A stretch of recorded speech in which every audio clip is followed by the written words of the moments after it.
Las células natural killer representan aproximadamente el 15% de los linfocitos totales en las personas sanas.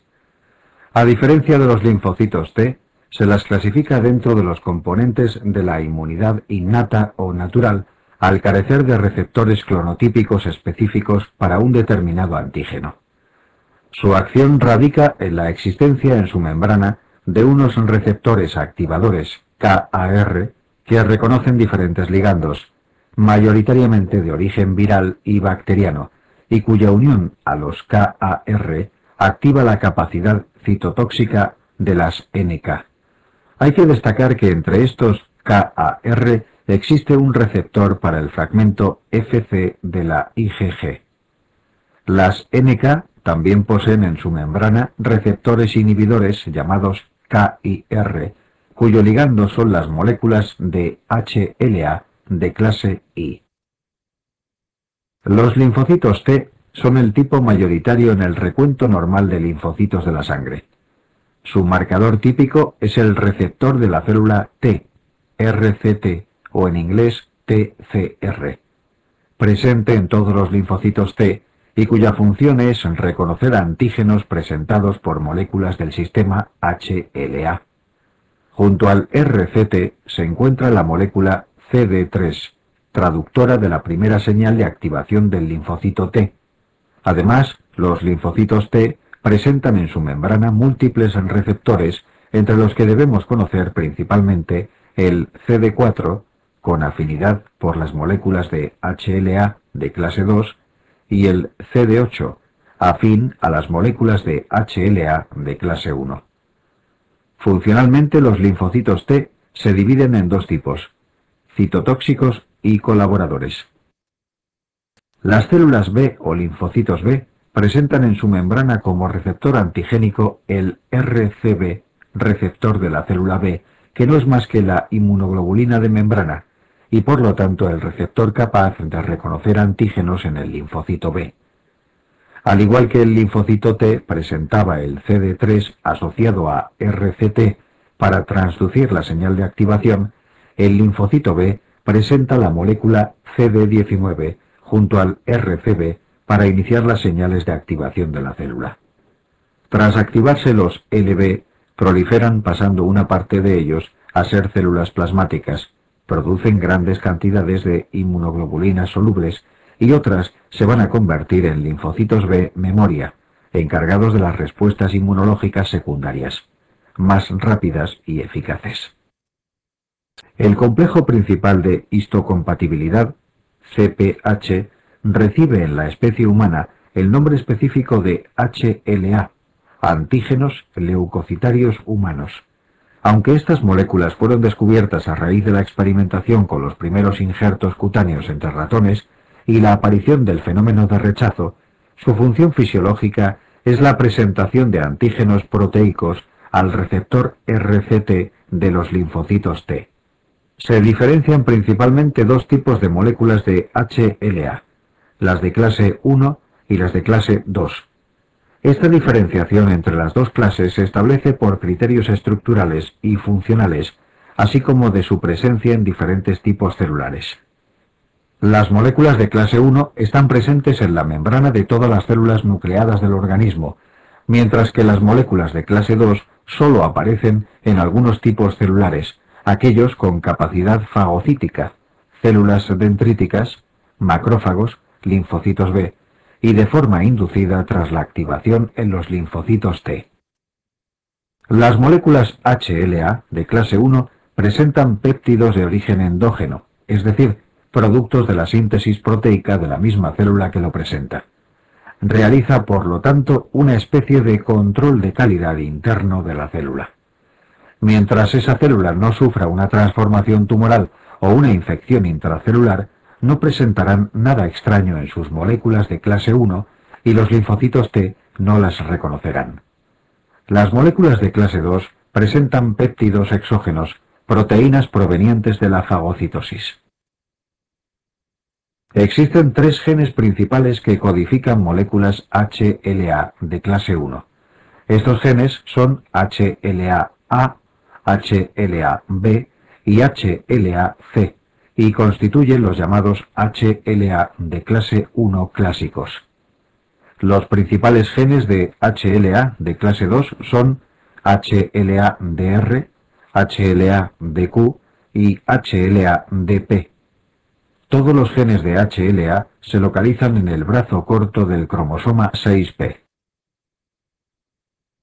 Como ya hemos mencionado anteriormente, las moléculas HLA de clase 1 presentan péptidos de origen endógenos, es decir, de la síntesis celular. Debemos destacar que en el caso de los antígenos virales también son presentados por estas moléculas HLA de clase 1.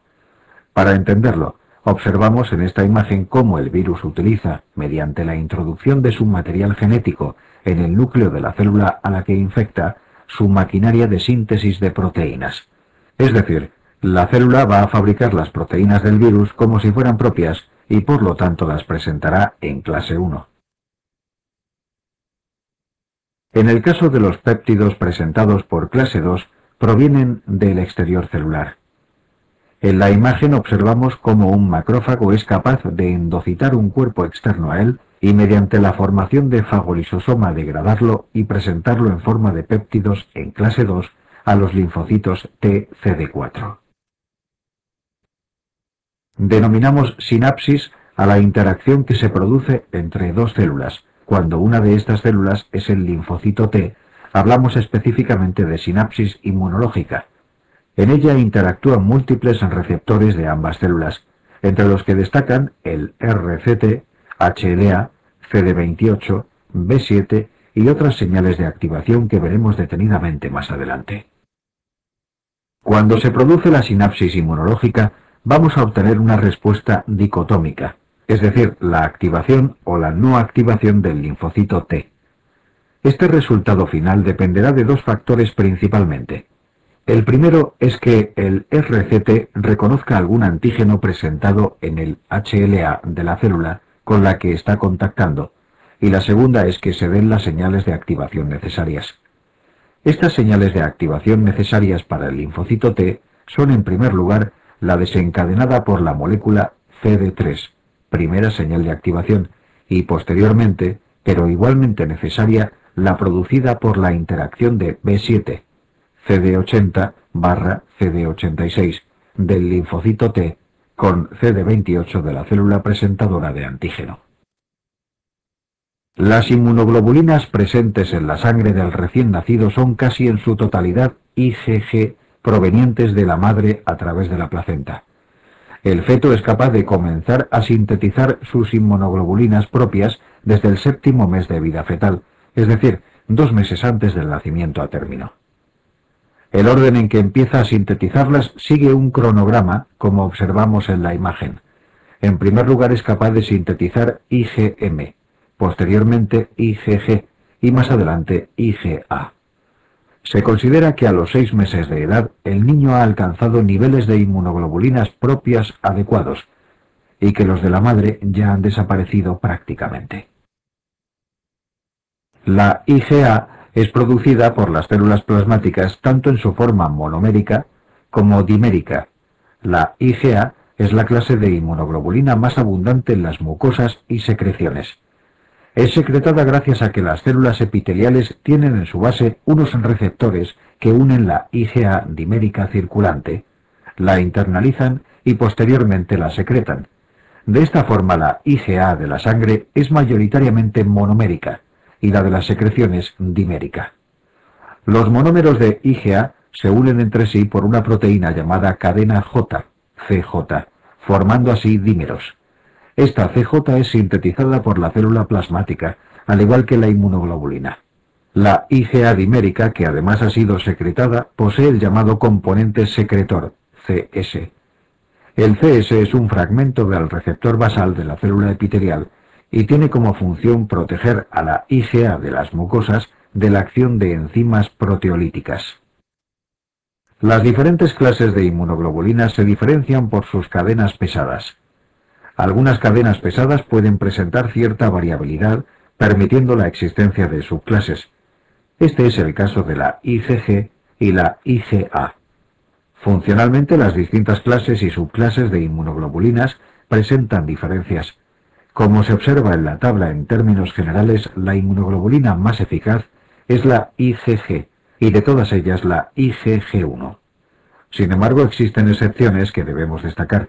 La IgE es la única capaz de activar a los mastocitos. Y por otra parte, la más eficaz activando el complemento por la vía clásica es la IgM.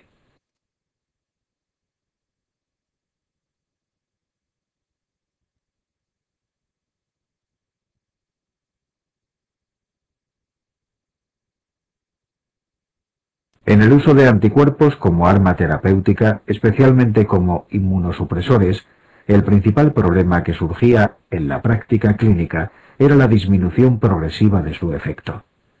Esto se debía principalmente a que el sistema inmune del paciente al que se le administraban estos anticuerpos era capaz de inmunizarse, es decir, de formar anticuerpos frente a ellos, antianticuerpos. Este fenómeno se producía ya que los anticuerpos utilizados en los primeros tiempos de estas terapias no eran de origen humano, eran xenogénicas y por lo tanto estructuralmente diferentes a las inmunoglobulinas humanas y capaces de producir inmunización. La tecnología en este campo ha evolucionado hacia la humanización de estos anticuerpos para evitar la generación de respuestas inmunes frente a ellos y por lo tanto la pérdida de su eficacia.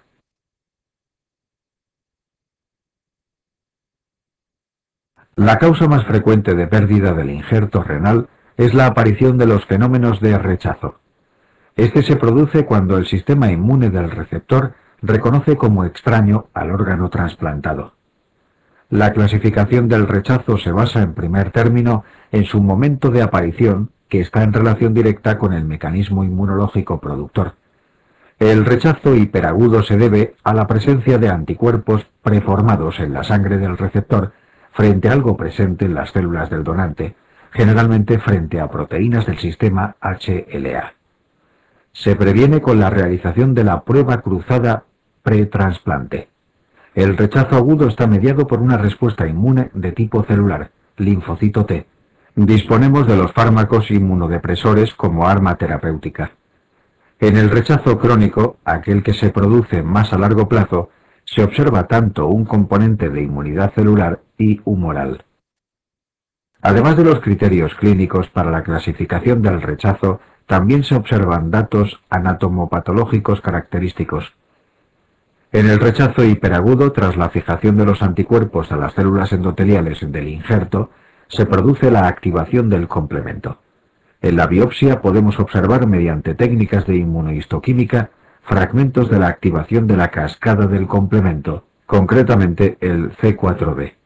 En el rechazo agudo, al ser mediado por una respuesta inmune celular, se observa un infiltrado inflamatorio. En el rechazo crónico, la lesión anatomopatológica más característica es una ateromatosis progresiva acelerada.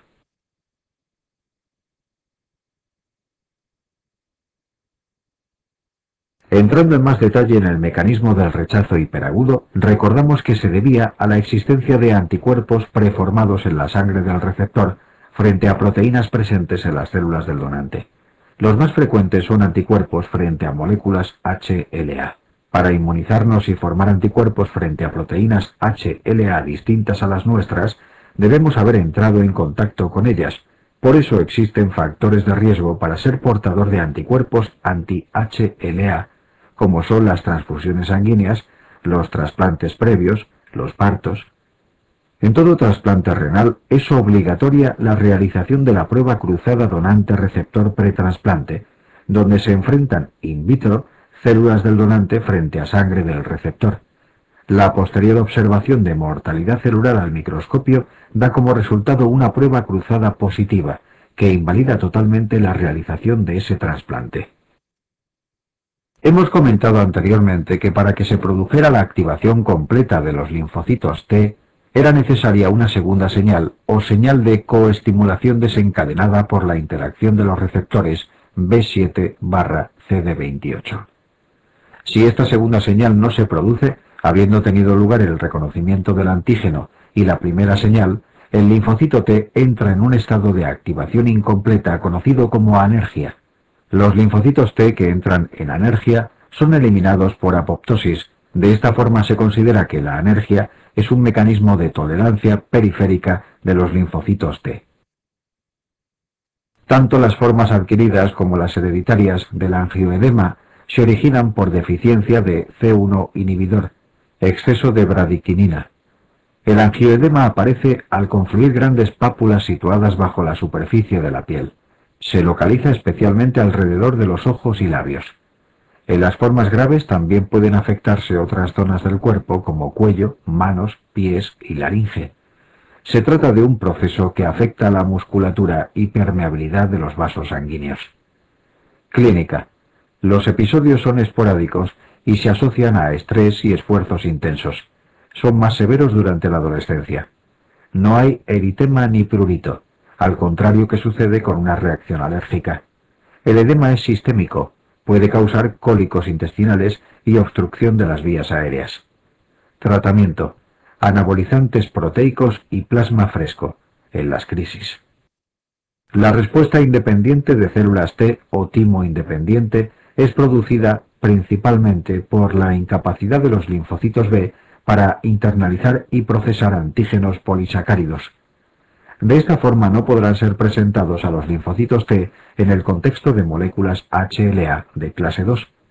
La interacción entre el linfocito T y el B es fundamental para que se produzca la diferenciación de estos a células plasmáticas y linfocitos B memoria, y el cambio de clase de la inmunoglobulina.